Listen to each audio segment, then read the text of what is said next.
Guys welcome to my channel. जो आज का जो वीडियो है टॉपिक है वो उन स्टूडेंट्स के लिए जिनका एग्जाम अभी नवंबर में है, जो ग्रुप 1 का एग्ज़ाम दे रहे हैं या फिर बोथ ग्रुप दे रहे हैं और उनका टैक्सेशन सब्जेक्ट थोड़ा वीक है।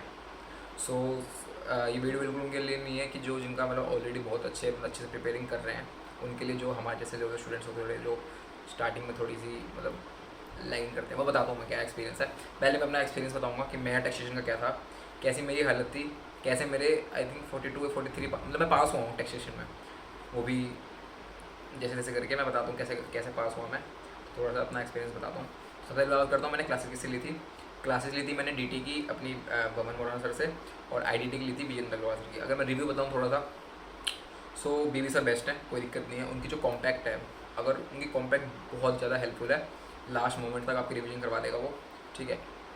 विजेंद्र सर थोड़ा मतलब वो सर अच्छे तो हैं, पढ़ा भी सही रहे हैं, कंसेप्ट भी सही क्लियर करवाते हैं, लेकिन थोड़ा ना उनका ना पढ़ाने का जो स्टाइल है, उनका पढ़ाने का स्टाइल है रीडिंग कर करके, मतलब उनका जो रिवीजन अगर आप देखोगे उनकी उनकी जो यूट्यूब चैनल है उसमें जो उनकी रिवीजन वीडियो है तो वो भी कैसी है, मतलब वो रीड करते हैं फिर समझाते हैं, मतलब इंग्लिश टू हिंदी करते हैं कभी कभार, जो मैं नोटिस करा मतलब। और थोड़े मतलब वो एनर्जेटिक फील नहीं हो पाता, मतलब मेरा कनेक्शन में तो उतना नहीं बैठ पाया था।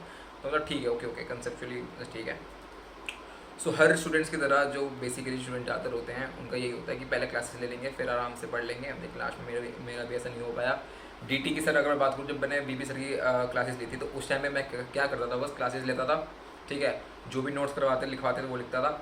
जितने भी होमवर्क दिए एक भी होमवर्क नहीं करा, लिटरली कह रहा हूँ मैंने एक भी होमवर्क नहीं करा। मतलब होमवर्क मतलब क्या कि वही एक आधे क्वेश्चन कभी कर लिए, तो होमवर्क तो करता ही नहीं था मैं, बिल्कुल बिल्कुल समझ नहीं आता ना मेरे को। कभी कभार तो जैसे कि अब टैक्सेशन सब्जेक्ट ही ऐसा डी में मैं क्या बताऊँ, मतलब मेरे को किसी ने रुलाया है ना, रुलाया है जिससे मैं डरा हूँ इंटर में, तो कॉस्टिंग और टैक्सेशन था ग्रुप 1 में। कॉस्टिंग का इसलिए क्योंकि टीचर्स, मेरी आपने वीडियो देखा होगा तो टीचर्स की वजह से, और इसमें कहते मतलब टीचर इतने अच्छे से समझा नहीं पाया मेरे को। लास्ट में मैंने कॉस्टिंग में कर दिया था, लेकिन और ग्रुप 2 में ऑडिट का, तो ऑडिट का मैं अगली वीडियो में बताऊँगा कि ऑडिट का मेरा कैसा था। टैक्सेशन और ये ऑडिट, इन दोनों ने कसम से बहुत दिमाग खराब करा हुआ था मेरा। सो टैक्सेशन में फिर वही लिटरली जैसे क्लासेस लेते थे, क्लासेस के वक्त तो एकदम देखना क्लासेस, नोट्स लिखना, उसके बाद उसको रिवाइज ना करना। अगर क्योंकि ऑब्वियसली बात है टैक्सेशन का जो सब्जेक्ट है या फिर आईटीटी का है, उसमें क्या है कि चैप्टर्स लिंकिंग में होते हैं। अब सबसे जो दिमाग खराब होता है हमारे डीटी में ये होता है कि हम जैसे कि कोई और सब्जेक्ट होता है कि हमें कोई चैप्टर रिवाइज करना हो तो चैप्टर तो हम रिवाइज कर लेते हैं, चैप्टर के नोट्स पढ़े, कंसेप्ट पढ़े, रिवीजन वीडियो भी देखी और रिवाइज कर लिया। लेकिन डीटी सिर्फ एक ऐसा एक सब्जेक्ट है कि उसमें मतलब अगर आपको पीजीबी रिवाइज करना है तो पीजीबी तो कर लोगे, लेकिन आपको दूसरे चैप्टर्स की भी नॉलेज होगी। मतलब लिंकिंग होती है कि जीटीआई का रेसिडेंशियल स्टेटस आ रहा है ये, फिर टीडीएस भी आ रहा है, उसमें डिडक्शंस भी आते हैं, फिर कैपिटल भी गेन भी लग रहा होता है, अदर सोर्स भी लग रहे होते हैं। तो समझ लो कितना मतलब रिवाइज करना कितना मुश्किल है। तो ये शुरुआत में तो मैंने क्लासेस ले ली, बीबीसी की क्लासेस ले ली अच्छे से। उसके बाद अच्छे से क्या वही जो भी नोट्स वोट्स है तो रिवाइज कर लिया। लेकिन अच्छी बात है इनकी जो रिविजन वीडियो होती है लास्ट में ले लिया। उसके बाद आईडीटी स्टार्ट करा। आईडीटी में जीएसटी में सच सर ने जो भी करवाया रिवाइज करने का मतलब कि जो भी क्लास देखता था उस दिन पढ़ा, अगले दिन ऐसा रिवाइज नहीं करता था मैं, जो सबसे बड़ी मिस्टेक है, बिल्कुल मत करना। सबसे बड़ी मिस्टेक अगर मैं कहूँगा मेरे इंटर में टैक्सेशन में जो है ये है कि मैंने लिख के प्रैक्टिस नहीं करी। मैंने आप यकीन नहीं मानो, ग्रॉस टोटल इनकम का जो क्वेश्चन होता है जो पूरा, मैंने एक बार भी लिख के प्रैक्टिस नहीं करी। ना ही मैंने लिख कर प्रैक्टिस करी अपने स्टडी पीरियड के दौरान, ना ही मैंने एग्जाम के वक्त वो क्वेश्चन अटैम्प्ट करा। जो फर्स्ट क्वेश्चन होता है 40 मार्क्स का, वो मैंने अटैम्प्ट ही नहीं करा। सो ये तो सबसे बड़ी गलती है कि जो बच्चे मतलब प्रैक्टिस नहीं करता। एटलीस्ट एक बार इनकम टैक्स, डीडी में इतना प्रैक्टिकल नहीं है लेकिन इनकम टैक्स में बहुत प्रैक्टिकल है, तो प्लीज़ एक बार मतलब रिटर्न प्रैक्टिस करें, तो बहुत इंपॉर्टेंट है, बिना उसके तो होगा नहीं। सो मैंने क्या करा फिर लास्ट में आते आते, जब ऑब्वियसली बात है जो बहुत ग्रुप की प्रिपेयर कर रहा था मैं, तो इतना टाइम बचा नहीं था। तो मैंने क्या करा, जो भी आपके लिए सजेस्ट कर सकता हूँ, आप चाहे मानो चाहे ना मानो, बात आपकी। मैंने क्या करा, PGBP, capital gain, house property, clubbing, इन 4-5 चैप्टर्स के ना मैंने प्रैक्टिकल मतलब जसमीत सिंह सर की ना वीडियो थी उस टाइम पे, अभी भी है यूट्यूब पे, जिसमें सर ना लिख के क्वेश्चन करवा रहे हैं स्टडी मैट के, सिर्फ स्टडी मैट के क्वेश्चन। तो मैंने उस टाइम ऑब्वियसली बात है बीबी सर की जो एक्स्ट्रा जो क्वेश्चनर की बुक होती है वो भी आई हुई थी, वो तो मैंने करी नहीं बिल्कुल, क्योंकि वो इतने सारे क्वेश्चन थे उसमें, ना तो वो करा कुछ। मैंने सिर्फ और सिर्फ लास्ट में इनकम टैक्स में और जीएसटी में स्टडी मैट के अलावा कुछ नहीं करा। मैंने पास्ट ईयर भी नहीं देखी, क्योंकि उसमें अमेंडमेंट आ जाते हैं, तो पास्ट ईयर भी नहीं देखे मैंने, सिर्फ स्टडी मैट करा। स्टडी मैट में मैंने क्या करा, वही 4 चैप्टर के मैंने प्रॉपर लिख कर मैंने अच्छे से कर लिया कि हाँ एटलीस्ट मुझे मतलब एटलीस्ट एक फॉर्मेट तो पता चले कि हाँ अगर बच्चों को क्वेश्चन आएगा तो ये पीजीबी का क्वेश्चन है तो पहले अगर क्या चीज़ ऐड होगी, क्या चीज़ लेस होंगी, कैपिटल गेन में कैसे इंडेक्सेशन होता है, क्या होता है। तो ये सब की प्रैक्टिस मैंने एक बार कर ली अच्छे से। अब एक बार करने के बाद अब जैसे कि क्लबिंग, हाँ क्लबिंग की प्रैक्टिस कर ली मैंने एक बार, ठीक है, क्योंकि ऑब्वियसली बात उसका फॉर्मेट होता है प्रॉपर कि किसकी इनकम किस में कहाँ क्लब होती है। तो प्रॉपर फॉर्मेट वाइज मैंने सारा प्रैक्टिस कर लिया। उसके बाद जितने बचे हुए चैप्टर थे, TDS थे, डिडक्शन था, क्या नाम है, इनकम के और जो भी चैप्टर्स हैं, उसके मैंने क्वेश्चन तो करे, सारे क्वेश्चन करे, बट ऑडिट वे में। ऑडिट वे मतलब कि जैसे कि पहले चैप्टर समझा, वही रिवीजन वीडियो देखी, कंसेप्ट समझा, कंसेप्ट अच्छे से याद करा, और हाँ सैलरी बहुत इंपॉर्टेंट है, सैलरी वाला चैप्टर, हाँ उसके भी मैंने लिख के प्रैक्टिस करे। HRA उसमें बहुत सारे क्वेश्चन होते हैं, मतलब कंसेप्ट वाइज क्वेश्चन दे रखे स्टडी में, तो वो प्रैक्टिस कर ली अच्छी, जिससे कि मैं एटलीस्ट अगर पेपर में लिखूंगा भी, क्योंकि मैं प्रॉपर GST के भरोसे गया था इनकम पेपर देने के लिए। इनकम टैक्स में बहुत वीक था और मेरे आए भी कम मार्क्स है बहुत उसमें, और MCQ में भी बहुत मतलब वीक था, वो आगे बताता हूँ।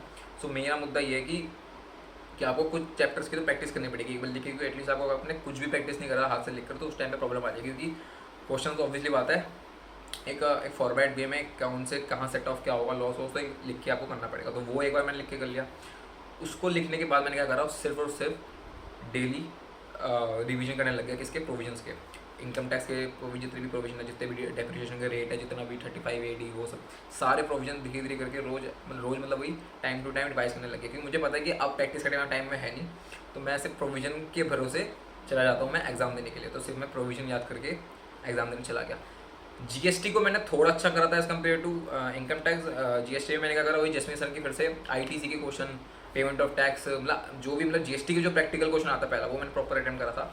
उसके भी सर ने यूट्यूब पे वीडियो दे रखे हैं, उससे मैंने प्रैक्टिस कर लिया GST का एक बार, और GST मैंने अच्छे से करा। GST में मैंने कोई चैप्टर नहीं छोड़ा था, ऑलमोस्ट सारे करे थे। लेकिन हाँ, और इनकम टैक्स में मैंने चैप्टर नहीं छोड़े, मतलब वही कहने वाले जब प्रैक्टिस नहीं करी लास्ट में, तो मैंने प्रोविजन याद करने पड़े। तो सिर्फ और सिर्फ प्रोविजन, TDS के प्रोविजन, डिडक्शन के प्रोविजन, मुझे पता है मैंने ढंग से याद नहीं करे, लेकिन हाँ जितना भी हो पाया मेरे से याद, प्रोविजन याद कर करके और क्वेश्चंस का ऑडिट करके, मतलब लिख कर नहीं, एक बार लिख कर देख लिया मैंने 3-4-5 चैप्टर्स का, जैसा PGPP, capital gain, salary and clubbing हो गया, बाकी रेजिडेंशियल, ये सब, इन सब का मैंने सिर्फ मतलब ऑडिट कर लिया क्वेश्चंस की, सिर्फ और सिर्फ स्टडी मैट के क्वेश्चन, लिटरली और कुछ नहीं। बात क्या है कि आपने क्वेश्चंस कर लिए, स्टडी मैट के क्वेश्चन देख लिए एक बार, GST में भी स्टडी मैट के क्वेश्चन मैंने अच्छे से देख लिए। उसके बाद सिर्फ और सिर्फ प्रोविजन अच्छे से करना। RTP MTP आप देख सकते हो इस, अगर आपका टाइम है, मैंने बिल्कुल नहीं देखा था ना, GST का RTP देखा, MTP तो मैंने किसी भी सब्जेक्ट का किसी भी MTP नहीं देखा।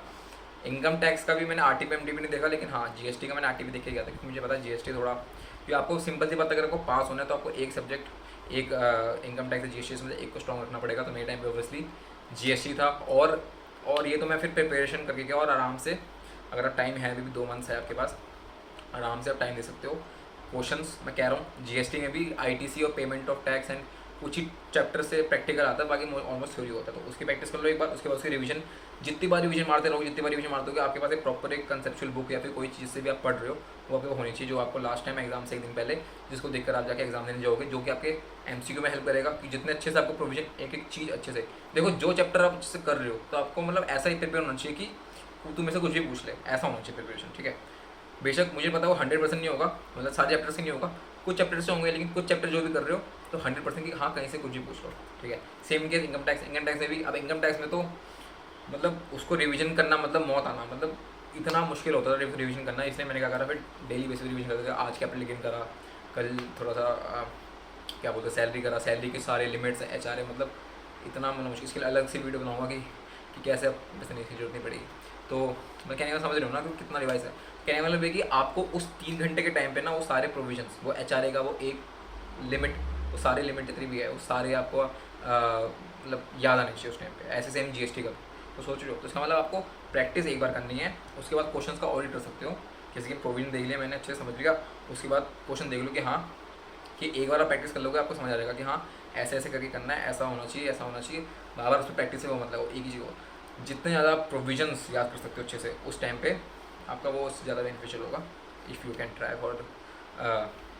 तो इसलिए मैं कह रहा हूँ बेस्ट वे यही है। और बाकी रही बात अगर गो थ्रू वाले हो तो मैनेज तो करना पड़ेगा थोड़ा सा टाइम, बाकी रिवीजन जितने ज़्यादा हो सके रिवीजन, या TDS का, अब जो TDS होता है, डिडक्शंस होते हैं, तो उसमें इतने सारी लिमिट्स होती है, तो वो ये ऑलवेज रोज़ सुबह उठ के मैं डिडक्शन TDS पढ़ता था, थोड़ा बहुत पढ़ता था, लेकिन मैंने एक चार्ट प्रॉपर्ली बना लिया था मैंने कि हाँ इसके ये रेट है, 194C, 194J, 192BB, इसके सारे रेडियस याद करता रहता तो आपको MCQ में।